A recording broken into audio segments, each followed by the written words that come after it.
വളരെ ഇമ്പോർട്ടന്റ് ആയിട്ടുള്ള ലേറ്റസ്റ്റ് ആയിട്ട് വന്നിരിക്കുന്ന ഒരു അപ്ഡേറ്റ് നിങ്ങളിലേക്ക് അറിയിക്കാനാണ് ഞങ്ങൾ വന്നിരിക്കുന്നത്. മക്കളെ, നിങ്ങൾ നിലവിൽ അറിഞ്ഞിട്ടുണ്ടാവും, നമ്മുടെ കോഴിക്കോട് ജില്ല, മലപ്പുറം ജില്ല, തൃശ്ശൂർ ജില്ല, ഈ 3 ജില്ലകളിലും റെഡ് അലേർട്ട് പ്രഖ്യാപിച്ചിട്ടുണ്ട്.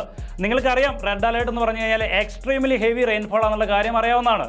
ഈ ഒരു സിറ്റുവേഷൻ എന്ന് പറയുന്നത് നമ്മൾ വളരെയധികം ശ്രദ്ധിക്കേണ്ട ഒരു സിറ്റുവേഷൻ ആണ്. പലയിടങ്ങളിലും ഭയങ്കരമായിട്ടുള്ള മഴയും അതുപോലെ തന്നെ വെള്ളപ്പൊക്കവും ഒക്കെ നമ്മൾ കണ്ടുവരുന്നുണ്ട്. ജാഗ്രത പാലിക്കേണ്ട ഒരു സമയം തന്നെയാണ്. ഇങ്ങനെ മഴ പോവുകയാണെങ്കിൽ മിക്കവാറും ജൂൺ 3 തുറക്കാൻ വെച്ചിരിക്കുന്ന നമ്മുടെ സ്കൂളിന്റെ അവസ്ഥ വളരെയധികം മോശമായിരിക്കും. നമുക്ക് തുറക്കാനുള്ള ഒരു ചാൻസ് വളരെയധികം കുറവാണ് വരുന്നത്. അതെ, അതായത് നിലവിൽ ഇപ്പോൾ പറയുന്നത് ജൂൺ 2 3 ഒക്കെ യെല്ലോയും ഗ്രീനും അലേർട്ടാണ് പറയുന്നത്. പക്ഷേ അഥവാ റെഡ് അലേർട്ട് ആണെങ്കിൽ സ്കൂൾ തുറക്കാനുള്ള സാധ്യത കുറവാണ്. എന്താണ് നിങ്ങളുടെ അഭിപ്രായം എന്ന് നിങ്ങളൊന്ന് കമന്റ് ചെയ്യണം. സ്കൂൾ തുറക്കണോ വേണ്ടോ എന്നുള്ള കാര്യം നിങ്ങളൊന്ന് കമന്റ് ചെയ്യണം കേട്ടോ. നിങ്ങൾ എല്ലാവരും എന്തായാലും റെഡ് അലേർട്ട് ആയതുകൊണ്ട് തന്നെ ജാഗ്രത പാലിക്കുക, സേഫ് ആയിട്ടിരിക്കുക. പിന്നെ എന്തൊരു അപ്ഡേറ്റ്സും ഇത് റിലേറ്റഡ് ആയിട്ട് എഡ്യൂക്കേഷൻ റിലേറ്റഡ് ആയിട്ടുള്ള എന്തൊരു അപ്ഡേറ്റ്സും നിങ്ങളിലേക്ക് ആദ്യം എത്തിക്കുന്നത് ഏകൻ തന്നെയായിരിക്കും. അത് നിങ്ങളിലേക്ക് എത്തണമെങ്കിൽ നിങ്ങൾ തീർച്ചയായിട്ടും ഈ ഒരു ചാനൽ നിങ്ങൾ സബ്സ്ക്രൈബ് ചെയ്യാം, മാക്സിമം നിങ്ങൾ ഫ്രണ്ട്സിലേക്കൊക്കെ ഷെയർ ചെയ്യാം. അപ്പം പുതിയൊരു ഇൻഫോർമേറ്റീവ് വീഡിയോ നമുക്ക് അടുത്ത വീഡിയോയിൽ കാണാം. ബൈ.